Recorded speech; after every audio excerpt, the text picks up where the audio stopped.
Hey, this is Dr. David. Welcome back to the Fresh Start with Dr. David podcast. I'm here with a special guest today. I'm really excited about it.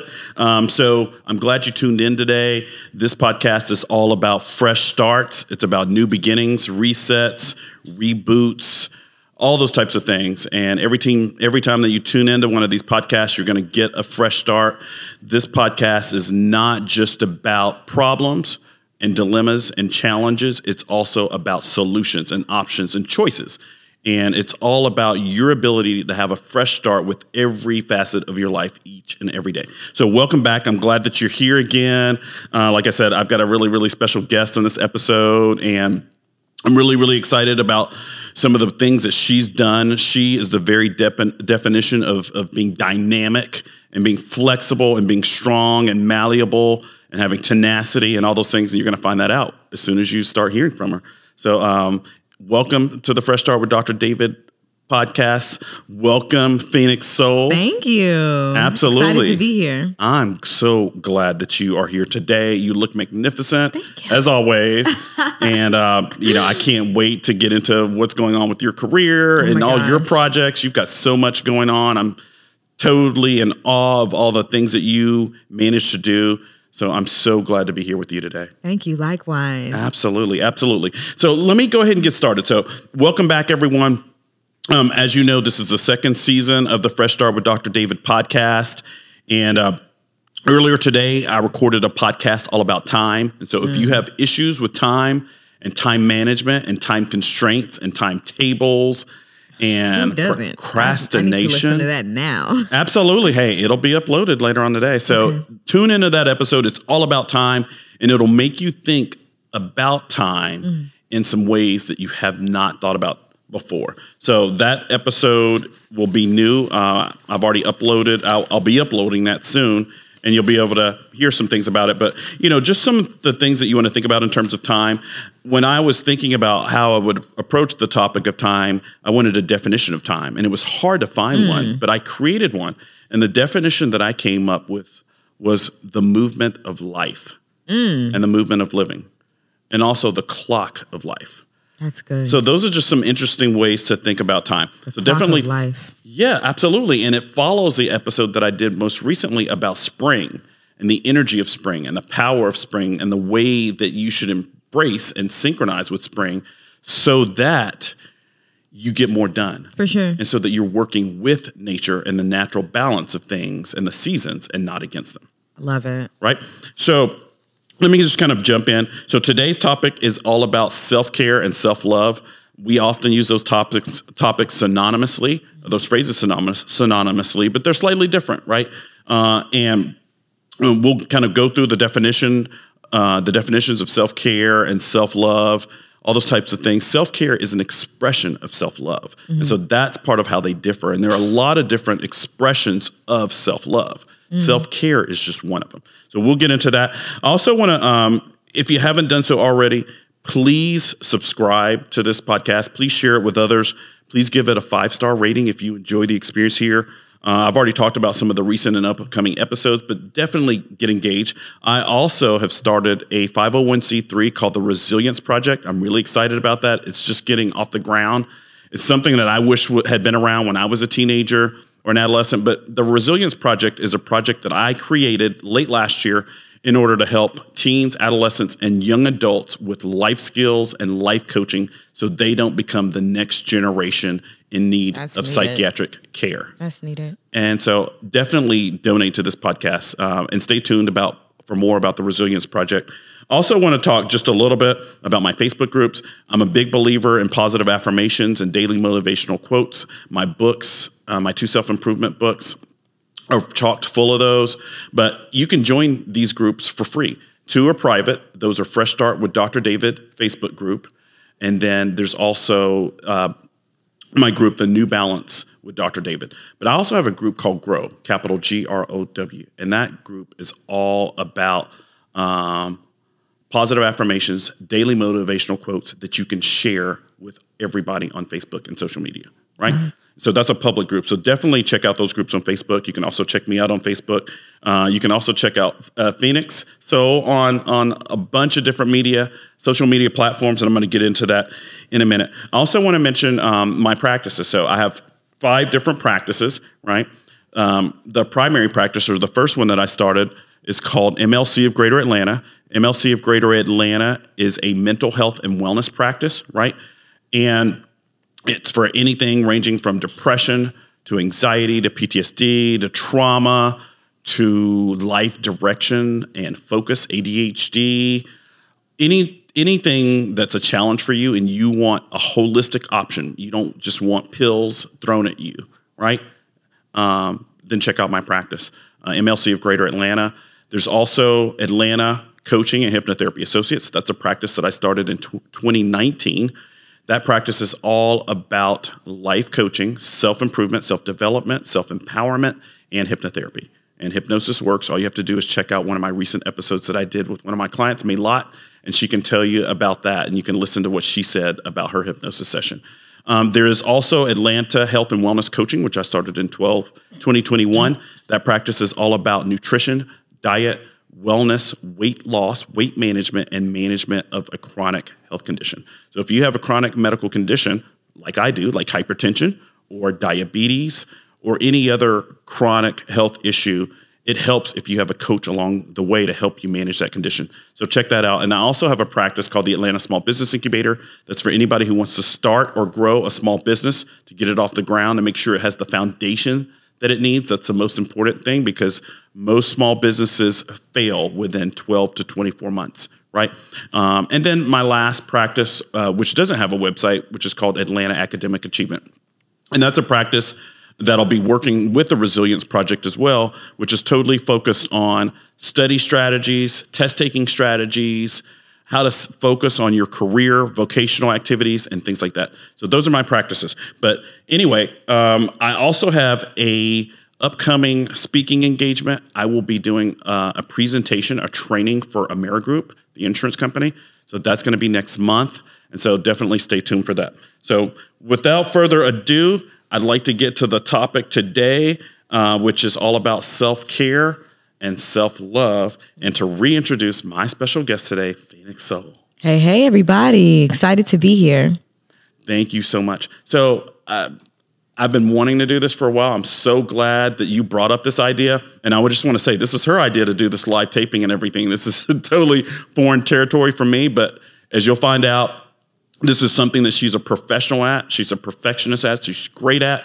And you'll find that out. So tell me all about yourself and what you do and what your business is and all that kind of stuff. Gotcha. Well, I'm rooted in artistry, primarily music, Gotcha. right? So grew up performing, writing, producing, you name it. And while doing that, I've had plenty of opportunities for media opportunities and speaking, and really found myself loving that lane upon returning back to Atlanta. And so I have really locked in there and am the host of RSVP. Oh, wow. Which is a love, sex, and relationship show on ATL Talks Radio and iHeartRadio. And it's just been incredible. I do red carpet interviews. I've got new music and things that are coming out. And I have some entrepreneurial endeavors as well. So just a lot of things happening, but primarily music, media, and just giving back to community in ways that I can. Wow, that's amazing. So Thank tell you. me, so let's explore some of this stuff. Okay. Right. So tell me about the red carpet stuff and that stuff. So that's something about you I did not know. So I just learned that today. So Gotcha. Tell me about that. Well, so with RSVP, tons of different media opportunities. And while on the red carpet, celebrities, influencers, whatever, who's there, they're promoting, whatever it is they're working on. Right. Right. And so my emphasis is self-love, love, sex, and relationships on the show. So I like to ask really thought-provoking questions that make these individuals, that are human. And wow. How can we learn from what you're doing and, what you're doing behind the scenes, and how does that enforce what you're putting out into the world? Wow. So Case in point, the other week I was at the Black Music Honors, and Dallas Austin was there, and I had the opportunity to talk to him about his lifestyle, and he said diet is really big for him as well as biking. So these are things that are really important because there may be an up and coming producer that is trying to look for ways to incorporate well-being into their lifestyle, and here you have someone that's immensely successful, and these are the things that they do. So that's why podcasts like this and conversations that are just really authentic and really give people another angle into who these human beings are is really important in this time that we're in. Wow. I love the way that you phrase that. Can you say that what you said again? I don't even know what I said. About humans being humans? Yeah, we're all human beings. Yes. And so the emphasis behind everything that I'm doing right now is really just to start really dynamic conversations, because I've worked with you for quite some time, right? And I have really amazing conversations. Right. And my thing was like, how can I take all of this information that I have in private and put it out in public? Because if you hear something and you like it, you may not adopt everything, but you may adopt a nugget that you can take and implement into your life that transforms everything for you. Right. And that may happen for this person and this person and this person. So that's the emphasis behind what I'm doing. And love, sex, and relationships and self-love is something that we're all engaging in. So why not start there?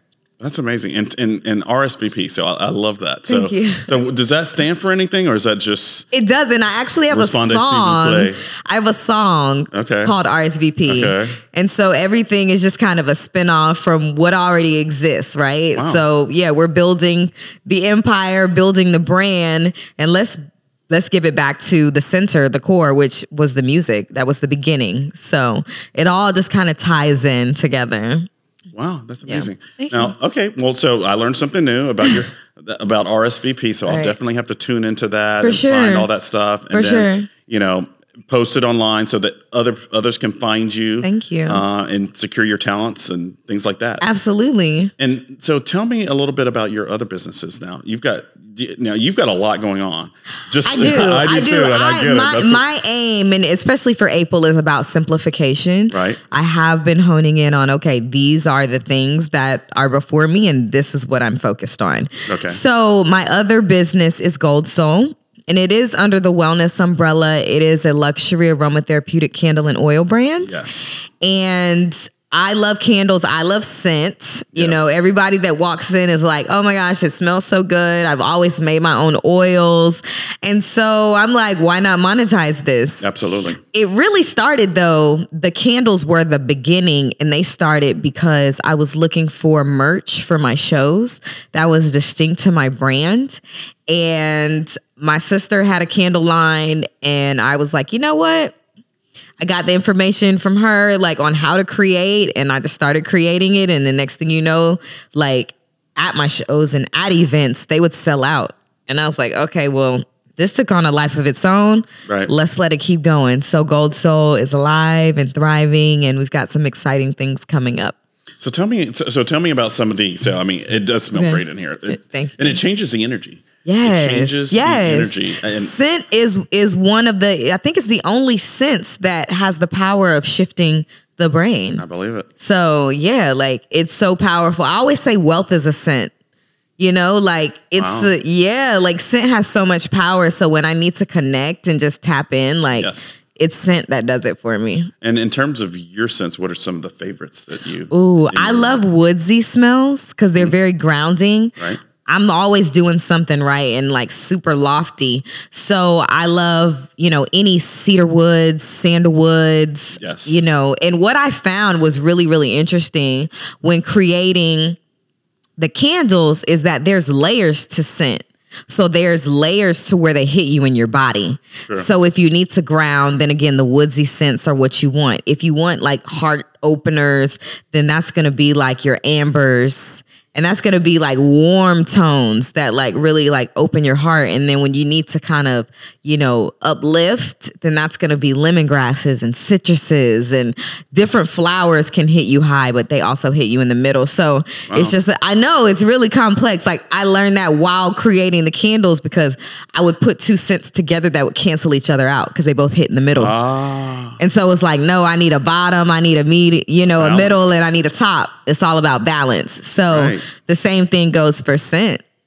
It's really interesting. It's worlds and worlds, right? Yeah, I feel like I'm at the cologne counter at Dillard's or whatever when you're trying to figure out during the holidays which scent to buy your mom, or so that makes so much. That's why buying scents for people is kind of hard. Yes, unless you know them intimately and you know what they need or what they're attracted to. Like right now, it's funny. Like with the candles, I have the mind, body, and soul candle. Right. Okay. So depending upon what's going on in somebody's life, depends upon what they gravitate towards. If they gravitate towards the mind candle, they tend to be overthinking and they need to balance their mindset. Soul is they're on a spiritual journey. It's really fascinating. So you name the candles after what you're trying to achieve or what the goal is with that scent. Yeah, for sure. Wow.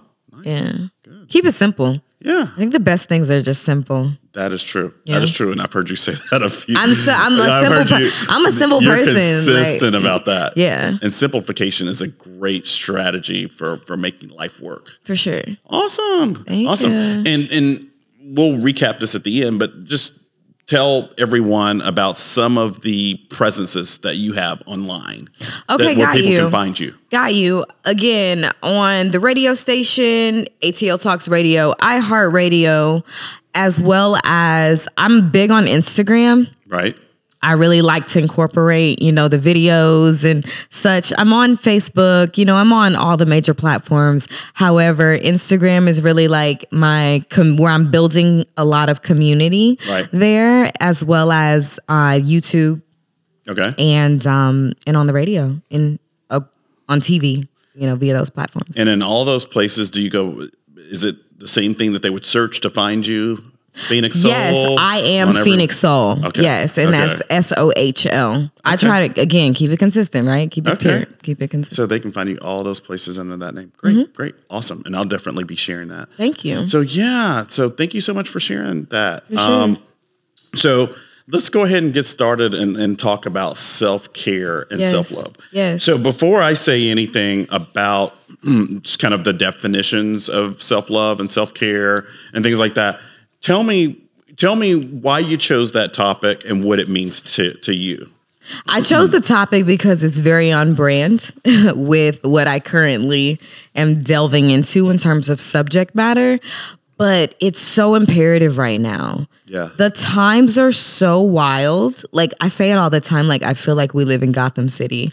Like you never know what's gonna be happening. And so I have found that especially over the course of the past few months, my degree of like inner peace has been the sanctuary. If you don't have a space within yourself and in your environment to reconnect, to heal, to recharge, you're buck wild out here. Sure. So again, my emphasis is on helping individuals establish that peace within self. So then all other things are just, we're going to ride the waves, right? We're always surfing, right? But it's not a straight collision. It's just like, okay, like it's another thing. I've got my tools. We're going to move forward. Wow. And what you just said reminded me of a bunch of things. So this is cool because this is a dialogue where I'm like learning and this is making me think as well. So one of the things that you kind of mentioned was kind of like the up and down, like a wave, right? Yes. Like a wavelength. Yes. How energy travels. Yes. Right. And that's so true about so many things that we do, right? It's true about music, right? It's wavelengths, 1,000%. Right? It's true about energy. It's true about microwaves or solar energy. All of it's like wavelengths. Everything. And it's ups and downs. And, you're trying to maintain the equilibrium, right? Sure. Which kind of makes you think about an equalizer when you think about music. Yeah. Right? You want to have the right midtones and the right treble notes and the right bass notes. And you don't want this to drown out that, like with the scents that you were talking about. For sure. So thinking about peace and self-care and self-love, in Gotham City, which is where we presently live with all the craziness. That's a perfect analogy. And it makes me think about this too, which was kind of interesting. Because, during podcasts, I don't necessarily jump into politics. I try to stay away from that for the most part. I try to stay away from religion. But I do talk about spirituality, and I talk about personality, and I also talk about principles, right? Values and beliefs. Yeah. And I think those transcend politics, and I think they transcend religion and spirituality too. For certain. Right? Because regardless of somebody's religion or regardless of their politics, they do have beliefs, things they believe in or things that they don't believe in. They do have values, right? Things that they value or things they don't necessarily value as much, right? And they definitely have principles and ethics, right? Yeah. And I honestly think that's a big way that we kind of manifest our lives is based off those things. Yeah. And if you think about the world that we live in now and, pandemics and inflation and some of the things that I've talked about in other episodes, there's a lot of chaos. And if you don't have that self-care, that self-love, that balance, those stabilizing factors that Maylot also talked about in a podcast, it's tough to stay afloat. Yes. Right? Would you agree with that? Oh, 1,000%. I see it every day. I engage with so many people and I attract just very interesting conversations. Again, I feel like people feel like they know they can talk to me. Right. And I hear the calamity. I hear the chaos about the chaos, right? And so I also am looking at those that have practices and those that are engaging in a life of well-being and those that are just out here trying to make it work. And it's the complete opposite end of the spectrum. So again, my aim is how can we keep it in the center, right? How can we keep it in the middle? And really, like you said, manifest our life. We're manifesting our lives. We're creating our lives amidst everything is happening around us for certain. But our thoughts, our beliefs, our practices, our environments, our friendships, our support networks, we're creating this reality. So if we're not giving everything to being our best as much as possible or seeing where we can shift gears and just create a little bit more calm, then we're kind of doing ourselves a disservice by choice because the choices are out here at this point. But that's why the information has to be just as, relevant. One of the things, I think one of the first appointments that you had at my office, I mentioned the word empath, right? Yes. You remember that? Oh, for certain. Yeah. Yeah. And I remember that too. And, and the funny thing about it is in terms of, and I talked about this in the podcast about spring, and I talked about it in a couple of other podcasts, is just kind of the way that people feel and sense energy, right? Yeah. I mean, if somebody turns on a stove or a heater or they turn on the heat, you can feel it. But you can feel other people's energy too. 1,000%. And when their energy is nervous or chaotic or reckless or selfish or evil, you can feel it. 1,000%. And the same thing is true with self-care and self-love. When people love themselves, you can feel it. Mm-hmm. You can feel the love. It's like a wavelength, just like music or anything else. Right. I guess, since I'm a music lover, and the older I get, the more I gravitate towards some of the greats from the 50s, 60s, and 70s, especially. I was born in 1973, but some of the music that came out during that time period is just, the 60s and 70s is just incredible. And, and when I think about, the energy that I feel from people, I think about people like Teddy Pendergrass, and I think about, I think about those artists, and I think about some of the energy that they give off. For sure. And when I see people who seem to be taking good care of themselves, there's a calming energy, a serenity, a stillness, a peace, a calm that I can feel. For sure. And I feel that from you all the time. Thank you. I try. So before we kind of jump into the definitions of self-care and self-love and just kind of the talking points, tell me a little bit about your journey to self-love and self-care and I'll talk about mine too, if you don't mind. For sure. Oh, yeah. For sure. Yeah. I remember being in a very interesting point in my life, and it was a long time ago. And I was like, I need something. And I'm one of those people, I ask and it is given. I'm like, God, help, right? Right. I was talking to a friend of mine, and I was in college. She was in the wellness industry, and she was like, I have someone you can talk to. She does Reiki. Oh. And I didn't know nothing about Reiki. Right. I just knew I asked, this came in, I'm going to do it. That's the kind of person I ask. I don't know about it. I'll look it up. And then if it seems cool, I'm going for it. So I did. Changed my life. Wow. Literally going in and having that experience. I laid down on the table. I just remember crying and feeling the power of Reiki and her shifting my energy.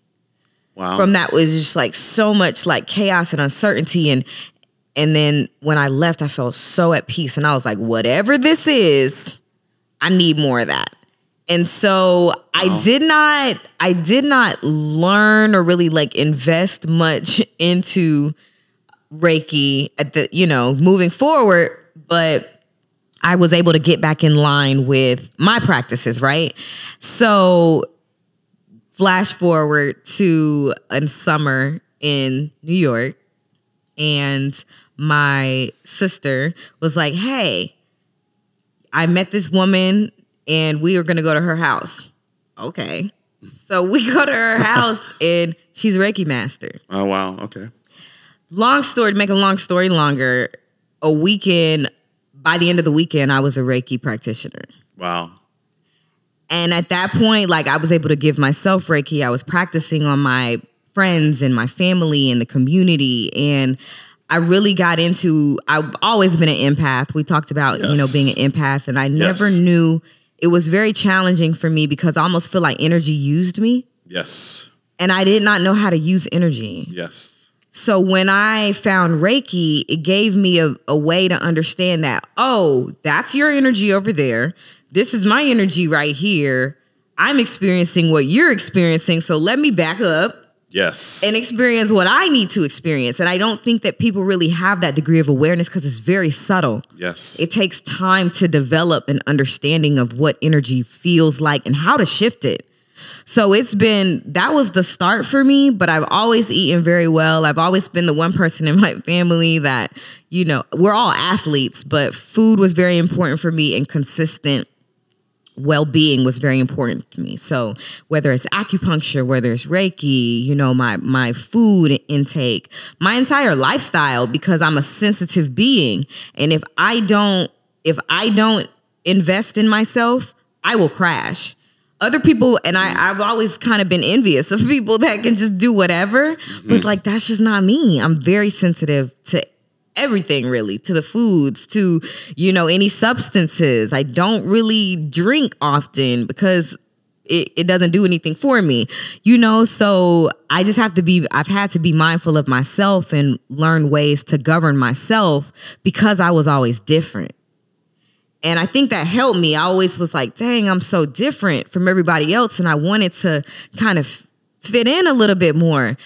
But that wasn't an option for me. Right. So I had to develop my own and always had to be individualistic in who I was. And that taught the people around me. That informed the people around me. And then when I start to see things shift and I start to see them shift as a result of the things that they were learning from me, I was like, I'm on. I'm on the path. And I just kept that going and it's continued to expand. And now it's about, at one point, again, because I've always been different, at one point it wasn't accepted and it wasn't acceptable. So it was almost like there was an aspect of myself that I had to hide. Right. And this has been a part of my life for most of my life.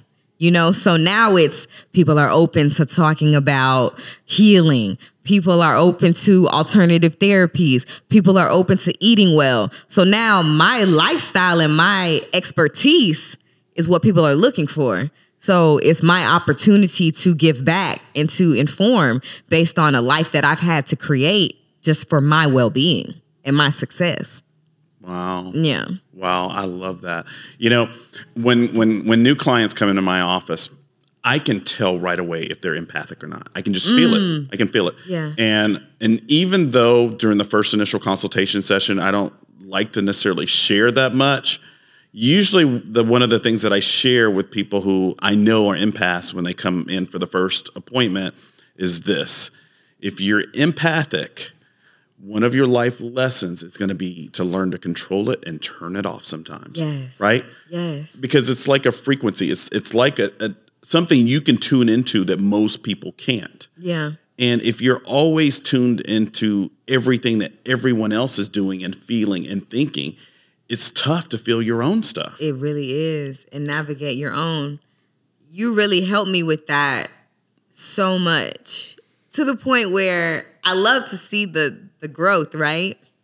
So I was at an event and I felt this energy, and I used to be someone that would take it on and want to know why, or why is this like that, or what. And it was like, you know what? It's not my energy. Right. Right. And being able to really create boundaries. Yes. And just say, you know what? I don't have to dive into that. That's not where I'm at. That's not who I am. You know, I know my energy. Let me ground myself. Let me shift my thoughts and get back into alignment with where I'm headed. You know, that happened last week, and I felt so good to navigate it, because it used to be a point where it took me a month to heal from it. And then it took me 2 weeks to heal from something that happened. And then it took me a week to heal from it. And now it's like in a matter of hours, I can go in and shift it up because I have the tools and I've repped it. It's a muscle that I've been able to rep and say, you know what? Okay, how you think is how you think. How I think is how I think. It's perfectly fine. You're perfectly perfect as you are. So am I. And I'm going to keep this party going and stay focused mentally and emotionally and spiritually on what I've got going on and the energy that I'm putting there. You know, and the funny thing about it too is I one of the ways that I kind of figure out how something works or why it works that way is by the word itself, right? And so when you think of it, and I've never really thought about it because you kind of awakened some stuff in my mind in terms of thinking about that word empathic. But now that I think about it, if you just dissect the word empathic, think about it, meaning inner, right? Yeah. Empath means journey, right? And then ik, which is the state of things, right? So empathic is all about the state of your internal journey. And I never thought about it like that until now. Empathic. Sound effects. Right? Yeah. Yeah. Empathic, right? I never thought about it that way. But it is. M means inner, and path means journey. Yeah. Or the road that you take. Yeah. So that's really what that is about. That's and powerful. So if somebody's empathic, then what it means to me is that they can sense someone else's internal journey. And that's a gift. That's a talent. It is a gift. And I can feel it. I could feel it with you as soon as you walked in the door. As soon as even before you sat down, I could feel it. I was like, she's empathic. And the funny thing about it is I can feel it now. I have to say, I have a lot more female clients than I have male clients, even though I have male clients too. But with the female clients, the ones who are empathic, I can feel it a mile away. As soon as I walk out to the waiting room. Interesting. And one of the things that I do is you'll notice if you ever come when you come for an appointment in my office, you hear ocean waves, you hear something. And basically part of what that does is kind of, it modulates the energy, right? And it helps in terms of imparting some calm and some peace as soon as and that's part of what I try to do. I really want to create it with my office. I try to create an environment that's welcoming to people and that they feel peaceful or at peace. For sure. Right? As soon as they walk in. Love that. No, and it does. You definitely feel that. Yeah. So, and the interesting thing about it in terms of the topic of being empathic or feeling things is kind of the notion of self-care, right? Self-care and self-love. And I was born in 1973. One of my favorite science fiction shows growing up was Star Trek. And they had an episode, which was novel at the time, Star Trek kind of turned the corner on a lot of stuff. It's one of the first TV shows that had a major African American actress, right? Lieutenant Uhura. Okay. Right. But Star Trek introduced a lot of different things, but they had an episode with an empath. And in this episode, people would have an illness like cancer or a skin condition or something, and she would touch them and she would take on their stuff. Wow. Right? Yeah. And I think that's real talk. That's real talk. Well, and I think that episode, I don't know if I got it when I saw it at age 5 or 6, but it's a testament to the notion or the concept or the belief that if you are empathic, if you sense and feel things from other people, it's going to be tough for you to sense and feel what's coming from you and to care for you if you're always trying to care for other people. And my experience has been that most of the clients that I have who are empathic invest so much in taking care of the people around them that they neglect themselves. Not I. Okay. Well, that's a good thing. I'm glad to hear that. But I've had to learn it. Right. And that's why, I will say that's why it's so important. I talk to Brax about this all the time and other people. I am so mindful of everything I ingest. Yes. I am mindful of the things that I listen to. I am mindful of the things that I eat. I am mindful of the people that are around me because I am a sponge. Right. Right. And what will not affect someone else who is not existing on this empathic journey will absolutely affect me. Yes. So I've had to learn strong boundaries, and I've been able to create, even in walking into, this space, I create oases. I create environments of well-being and of good energy. So when you walk in, you come into my world. Right. And my world shifts you, not the other way around. Right. So I remember reading a book that was really powerful for me, Power versus Force. And it really awakened the power of having dynamic energy, because it spoke of like the Dalai Lama can walk in, not say a thing, and affect thousands of people. Sure. And so I'm like, okay, because I always felt that when I walked in the room that I was at the mercy of whatever existed. No, I can walk in and shift this whole thing. So as a performer, as a host, I heard this the other day, like, wow, you really have the ability to bring it back to the center. You gotta, if you're an empath. Sure. You gotta learn empowerment. And that's really what I learned from you, because I think up until a point, I was out here just blowing in the wind. And it's like, no, I'm going to sit here. I'm going to create this space for myself that's nourishing, nurturing, and supportive. And I'm going to nest. And that's what I do. I nest. And then I can go out in the world and give powerfully and then come back in and nest. And those that are in my space feel that energy of nesting, and they embody it and end up taking better care of themselves and tapping into themselves. Right, and tapping into that energy. Yes, got to. I was so, I'm always amazed by people. And I think I learn as much from my clients as hopefully they learn from me. I really do. I was amazed when I did an episode with May Lott. Yes. And shout out to May Lott. Right. I know, right? That's my accountability partner. We connect every week, and we have for about a year and some change. I love that. Yeah. I love that. Yeah. But when I approached her about the possibility of doing a podcast, because like you, she's a client that I've seen grown so much and like invested so much. And if you haven't tuned into that episode, because it's all about stability, but that's not actually the topic that I approached her about. I said, well, we could do, if you want to do a podcast, we could do one about anxiety or things like that. Right. But she turned it around and she said, let's do it about stability. Period. Right. Which is the opposite of chaos. Period. Or instability. And I said, that's brilliant. I thought the same thing when you came up with the topic, because I was like, well, we could talk about life direction. We could talk about, how expressing yourself artistically changes things and all this kind of things. And you said self-care and self-love. And I was like, oh, wow, that's music to my ears. I love hearing that. Yeah. And I think, one of the things too, as I get older, I'll be 50 this year. I think one of the things that really, really makes self-care and self-love, which I'm glad we're talking about it, so important, is because I think, and this is just my opinion, as someone who's about to be 50 this year, and, was born in the 70s when technology and computers and smarter devices were just coming out, is I think that technology is making it in some ways harder for people to take care of themselves, because I think people are so tuned into technology these days, right? And when I say technology, I don't just mean their phones and their pads and tablets and things like that. I also mean stuff like Netflix and a lot of other things. And I think, in a sense, depending on the content that you're taking in, some of that stuff can zap your ability to take care of yourself and your time too. 100%. And some things add to it. 100%. Do you agree with that? Oh, for sure. I am very much so.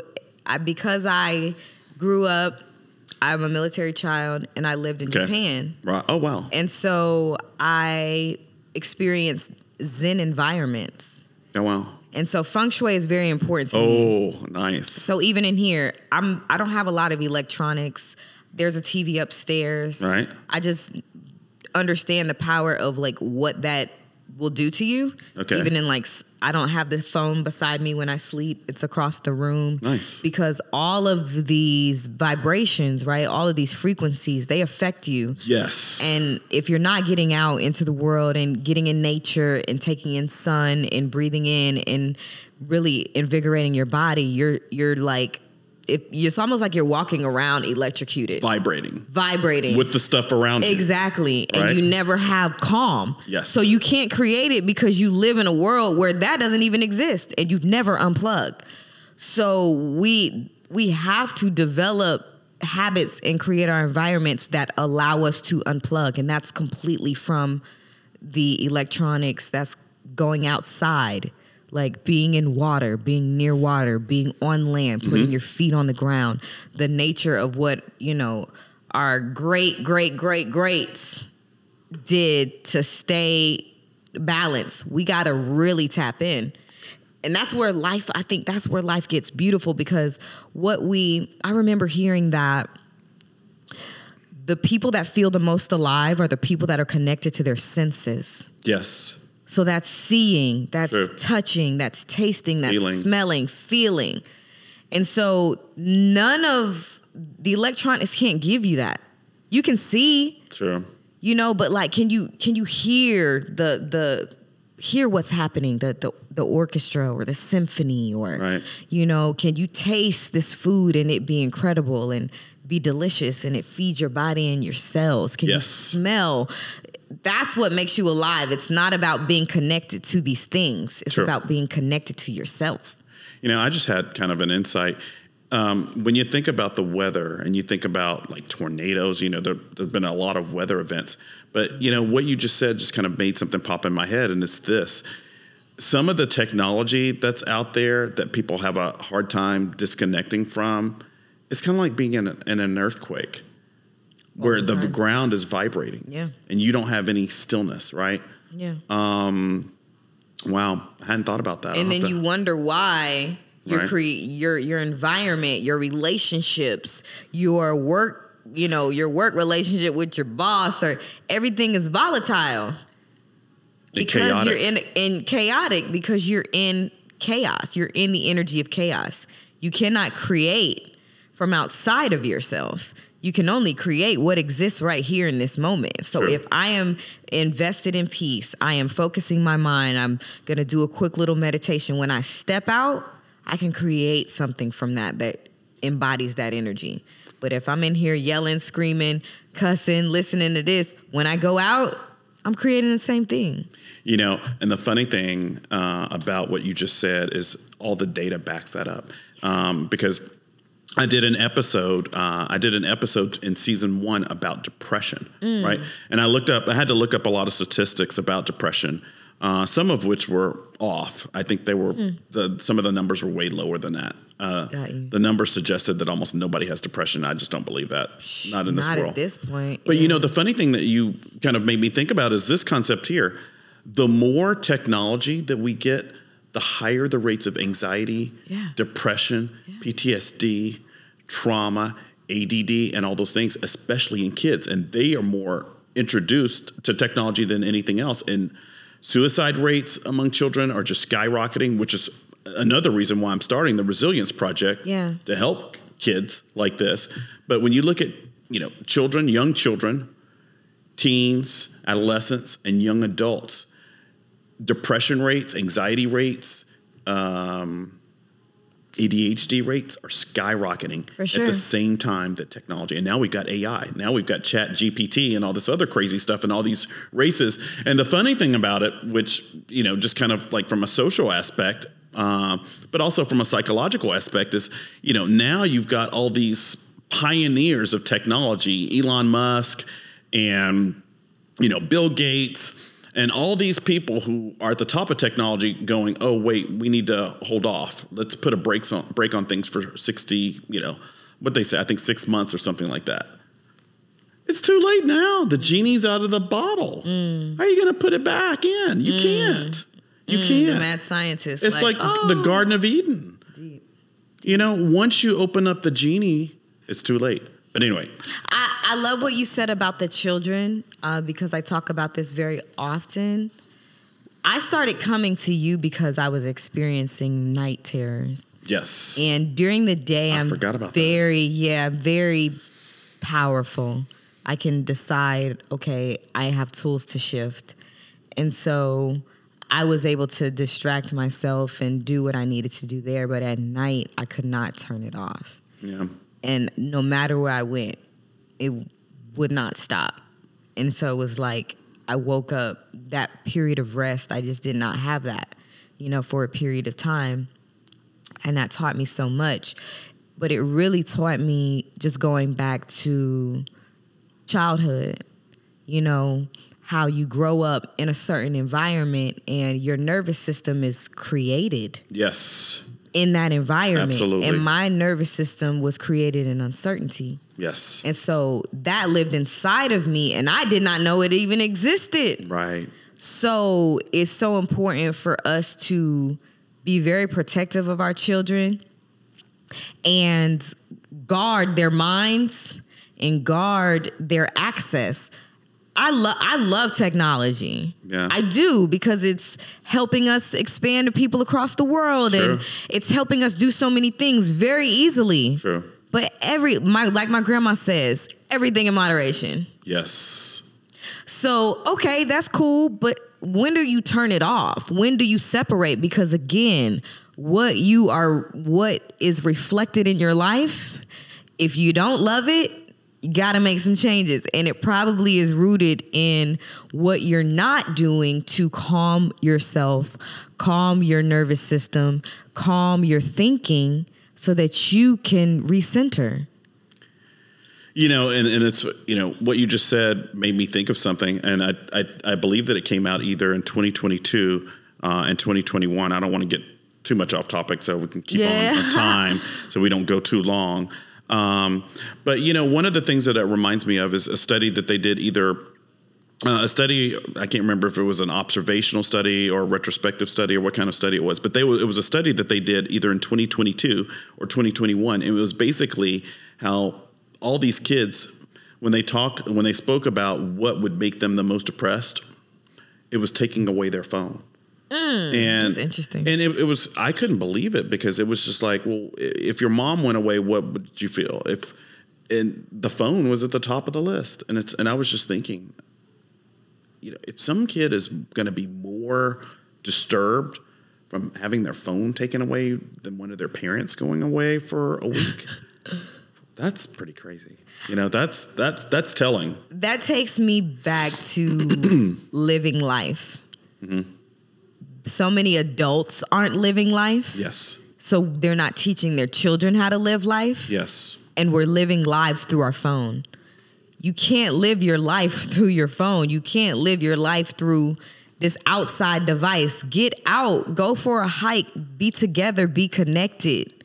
Go for a picnic. Be together. We have to teach our children how to connect and how to really live life, separate of these devices that help us expand. But that's not going to make you a better person. That's not going to connect you to yourself. That's not going to teach you how to, connect with the divine in your soul. We have to live life. And yeah, that's and just you know what that makes me think about too, which I think is a really, really important concept, and why spirituality, whatever that means to you, is so important, is the difference between tapping into energy that zaps and energy that's renewable and that gives, right? Yeah. And I think that's the difference. I think when you commune with nature, whether it's on your deck in the morning or taking a walk or a hike or taking a trip or something like that, you're tapping into renewal energy. You're getting back energy. But the more you tap into technology and devices, a lot of times you're losing energy. For sure. Right? And I talked about the same kind of concept when I did the podcast earlier today about time. There are things that take your time away, Yes. which zap your time, make you lose time or waste time. And there are things that give you time and allow you to create time and make time. Deep. Right. So let's talk about I'm going to go into some of the definitions, and obviously I don't want to focus just on definitions and things like that, but I'm going to go into some of the things that I found online. Right.